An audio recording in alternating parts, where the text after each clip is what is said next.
Hello guys, in this video I'm going to explain to you what is the merge sort algorithm about, right? How it works.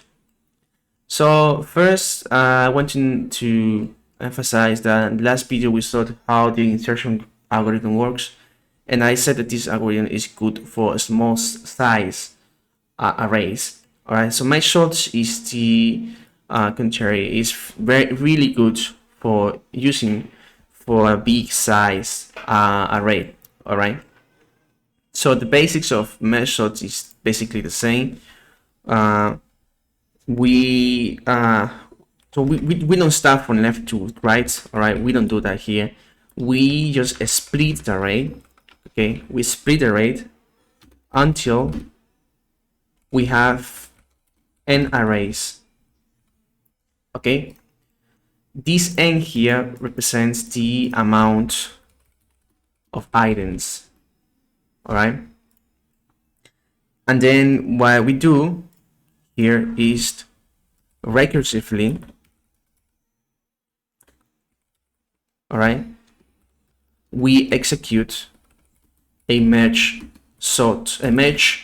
function. All right, later I'm going to explain what is the merge function about, but basically that's it. We split the array until we have n arrays. So we have a amount of item arrays, and then we execute merge function recursively on these arrays. So what is the paradigm we're using? The algorithm paradigm we are using is basically divide and conquer here. All right, it's not incremental as we use in insertion, so it is divide and conquer. Divide. Why divide? Because we're going to have, let's say we have an array this size. All right, so we have this array of 8 and then 10 and then we have 1 and then we have 3 and then let's say we have 2. All right, so we're going to divide. That's why it's divide and conquer, and the conquer size in this case is going to be the merge sort that we talked about here. So how can we divide this array if it's not we have a size array of 5? Okay, we cannot divide or split this array evenly because it's not even size. So how can we do that? It doesn't matter. We can select this size and then have another array of size 3 and size 2, or we can do vice versa, selecting as array of size 3 and then 2. It doesn't matter. But for convenience of this video, I'm going to select first an array of 2, and then the other divided size is going to be an array of size 3. All right. So now that we divide these two, so basically it's going to end up like this: 8 and 10. All right. And then on this side we have 1, 3, and 2. All right. So we're going to keep doing this until where? Until what? Until we have n arrays. N representing the amount of items. In this array we have 5 of, so n is going to be 5 because we have 5 items. So we're going to have 5 arrays.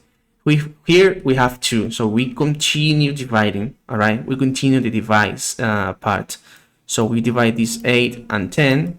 So we have an array of size 1, which value is 8, and then we have another array of size 1, which value is 10. All right, and then we do the same on the other side.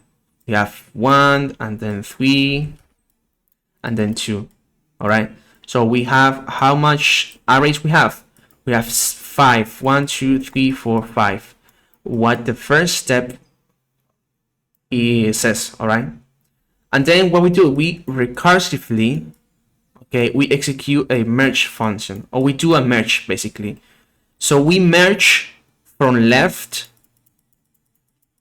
to right basically. So how are we going to merge? So we merge from left to right. So we merge first these two. All right. There's going to be a merge function, which I'm going to explain later. That's going to merge these two into one array, which will be sorted.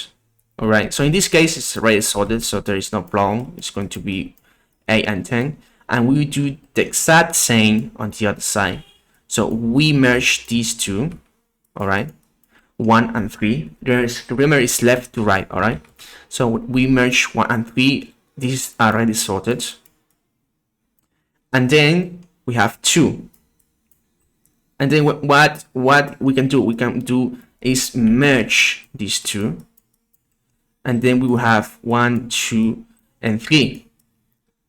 But wait, we have to respect the rule, which is going to be left to right. All right. So you can still do that. All right. But I recommend merging these two first, since it's left to right. So we merge this, and it's going to be 1, 3, 8, and 10. All right.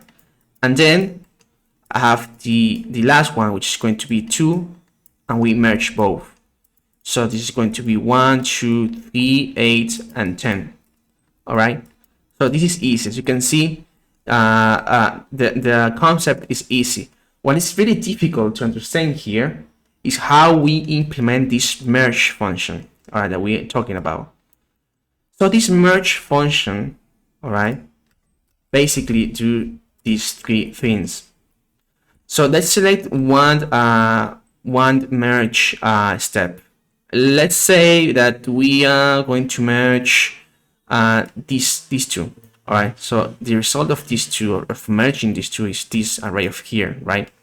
So we have 8, 10, 8, and 10. All right. Let me draw this better. 8 and 10, and then we have 1 and 3 on the other side. All right. 1 and 3.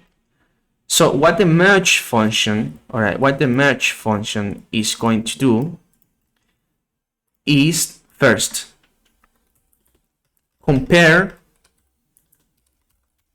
the heads of both arrays, all right, and then we have two results of this comparison. So the first result is if it's greater, all right, if A is greater than B. So let's say we have head A and head B of both arrays, all right. So if A is greater than B, in this case it is, then we put B on a C array, all right. What is the C array? The resulting array we explained early. So we have another array, all right, which name is C, all right. So if head A is greater than head B, then we put bit first.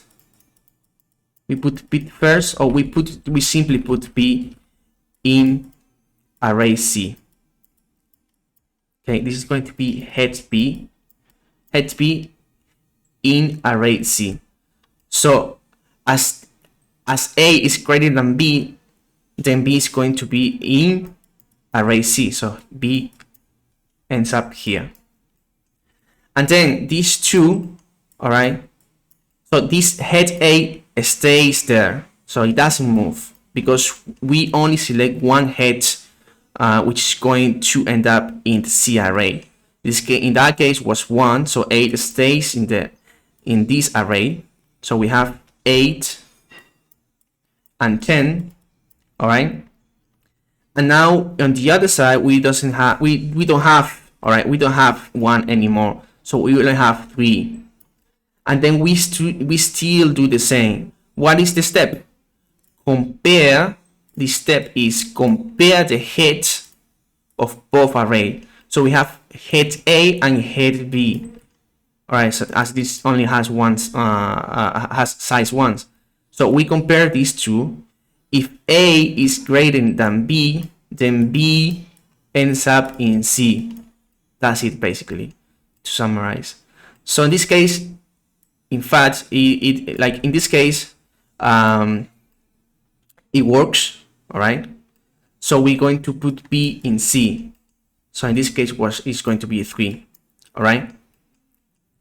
And then we have these two, 10, but the other array is empty.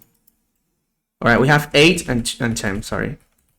8 and 10. But the other array is already empty.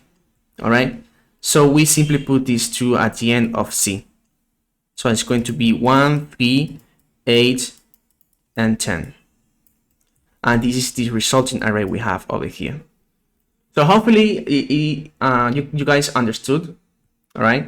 If you have any suggestions, or if you didn't really understand, don't worry, I'm going to do this again, but in code. We're going to implement the merge function and the recursive function that we need here to implement merge sort.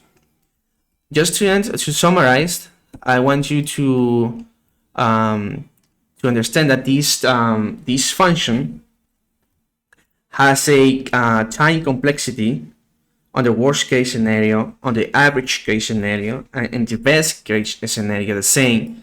The complexity is going to be n times logarithm of n. All right. And also you have to take in mind that we are using a C array, an extra array. So that's why this algorithm is not stable. Sorry, it's not inside. I meant to say that it's not inside. Right? It's not inside. And as we use an extra array of size n, then the space complexity of this algorithm is going to be OM. Right? So this is the time complexity of this algorithm. It's not inside, and also it has a space complexity of m. So hopefully you guys understand, and see you on the next explanation.